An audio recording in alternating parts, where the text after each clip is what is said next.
tell you the benefits and what's next. So as a unified people, here's what can happen. And I'm going to actually start from the bottom up, because this is really the most important. As a unified people, world court law says that a nation can be established, right? We can establish our own legal nationhood, not a fake nationality that has no, like right now we have no standing in world court, not one. We could not take a grievance to the world court whatsoever. But if a critical mass of people, right, a critical mass, acknowledge themselves as a people, right, and are self-determined enough, civilized, sophisticated enough to acknowledge themselves as a people, that people can then be considered a nation if one sovereign nation, meaning one nation in the world, any African nation, Caribbean nation, European nation, right, South American nation, if any nation takes our grievances and acknowledges us and says, hey, you United Africans of America, I seen your vote. I seen y'all acknowledge yourself. I seen you guys stand up for once and organize yourself. And because you did that, we're going to bring your grievance for injustice, genocide, ethnic cleansing, denaturalization, right? We're going to bring your case to the world court for injustice against the United States of America because you guys deserve restitution. You guys deserve a restoration and reparation. So that's how we get what America owes us, right? Is by us acknowledging ourselves first. Then someone will respect us enough. I'm sure there's an African nation out there, Zimbabwe, Ghana, Nigeria, Benin, Togo. There's an African nation out there somewhere that will, or South American, or Caribbean, Jamaica, somebody out there somewhere will acknowledge us as a people once we acknowledge ourselves and take our case to United Nations, to the World Court, United Nations, on behalf of us as United Africans in America, or New Africans, Pan-Africans, whatever we decide we are. And then we can hold America accountable. Then America will stop the bullshit. Then America will stop the injustice, the mass incarceration. That 13th Amendment America has that makes it legal for slavery, that's why people go to jail and work for 20 cents a day. It's because America has a 13th Amendment clause that says slavery was abolished except you commit a crime. See, that's the kind of crap we can cut out.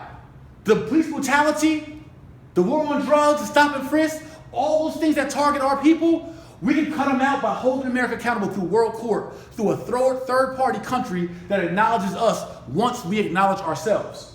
Another reason, the foundation to create our own culture, holidays, pledge, national anthem, core values, and repair curriculum for our people. So by us unifying, we then can build an infrastructure to support ourselves and make our own holidays. See, we're mad that we're given Black History Month, or Malcolm X is not honored, or Marcus Garvey is not honored, but the reason why we have no say-so, because we have no leverage, because we never did the sophisticated thing, which was unify ourselves.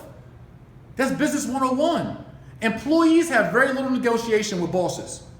Bosses negotiate with bosses. So we got to come to the table as bosses. So we got to do what bosses do, right? So we can create our own holidays and say, you know what, this is what it is.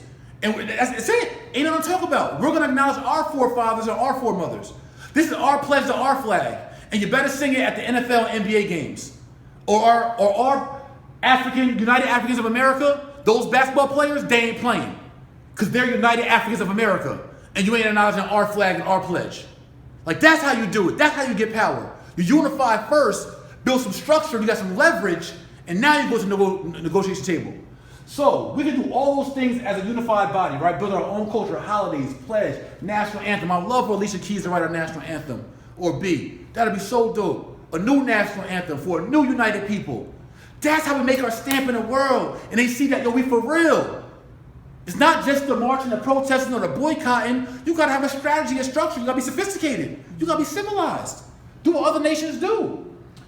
Outside of that, it's a morale boost for our entire people. Pride, dignity, self-worth, and a major sense of accomplishment. You know how we would feel if we really pull this off? It ain't nothing stopping us but us. Ain't nothing stopping us but us from doing this. Yo, we be swagging out. We be feeling good as United Africans of America, or Pan-Africans of America, or New Africans in America, whatever we want to be. It's on us. That sense of pride and self-worth, that's how you start to stop the violence. How you stop all these issues happening in our community is when you raise the morale of the people and they see each other as brother and sister under one flag, united, and can love each other and know that we are one and feel that we are one because we identify ourselves as one. that sense of accomplishment, that MOMO, I call it, that momentum, is going to be major. Not if we do it, when we do it.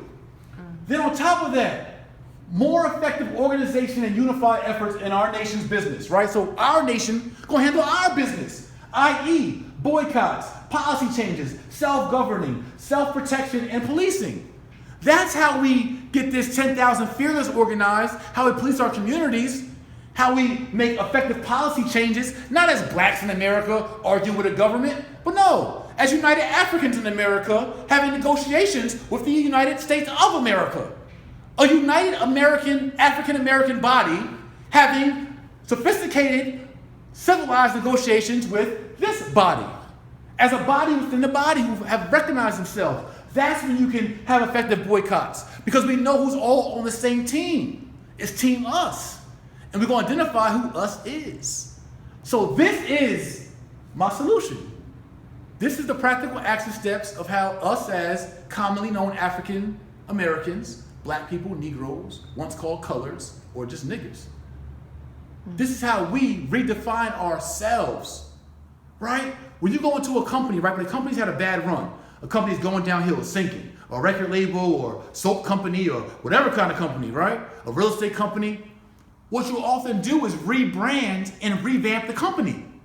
You fire the CEO, you get a whole new logo, whole new name, and you start with a whole new company, with a whole new morale, a whole new company culture.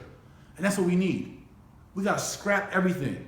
Start fresh, start new, because everything we have was given to us by them, the same people that kidnapped and oppressed us. We gotta throw all that away, all that baggage away. Before you American, black man, black woman, African man, African woman, before you are American, you are African. That's why it says African American, African first. Before you are American, no matter how red, white, and blue you feel, before you are American, you always were, you are, always will be African first. So when we throw all that American to the side for a minute, because before our ancestors were American, they were free, independent Africans. We throw all that American to the side. We get together as unified Africans, like the civilized, warriors, strong, spiritual, God-chosen people that we are. The first man and woman on earth was made in Africa. God did that for a reason. When we realize that in our strength and our power, we connect as Africans in America and take our dignity and our pride back, take our power back, by simply organizing ourselves through our leaders and influencers for a sophisticated vote on our name, our nationality, our pledge, and get acknowledged by one nation, this whole shit gonna change. Peace.